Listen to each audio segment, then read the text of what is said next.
Hi, my name is Pastor Jerry Ingalls from First Baptist Church in Newcastle, Indiana, and we're on a journey together of walking through the Bible, one chapter at a time. I'm writing a short, simple devotional thought on that and then sharing that with you. As you head into your weekends, do you take time to rest?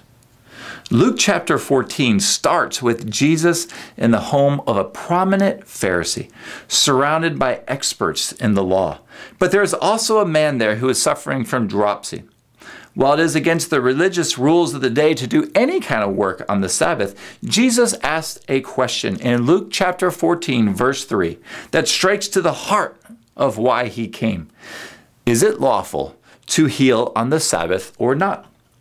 As they stare at Jesus blankly, he takes hold of the man and heals him, and then asks the experts in Luke chapter 14, verse 5, if one of you has a son or an ox that falls into a well on the Sabbath day, will you not immediately pull him out? Jesus came on a rescue mission to pull people out of the effects of the fall, to bring people home to his Father, to usher in the rule of God.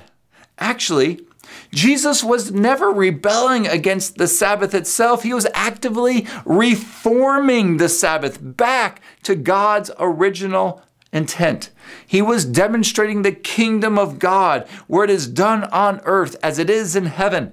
The heart of God's rest is the proclamation of God's rescue from sin, God's victory over sin and death. When you rest in God, you are free from the tyranny of the urgent, and you are doing the most important thing.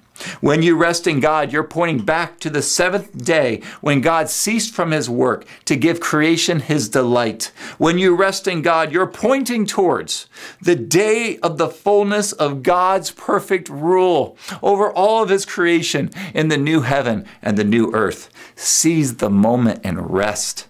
Will you prioritize time to enter into the rest of God? Seize the moment.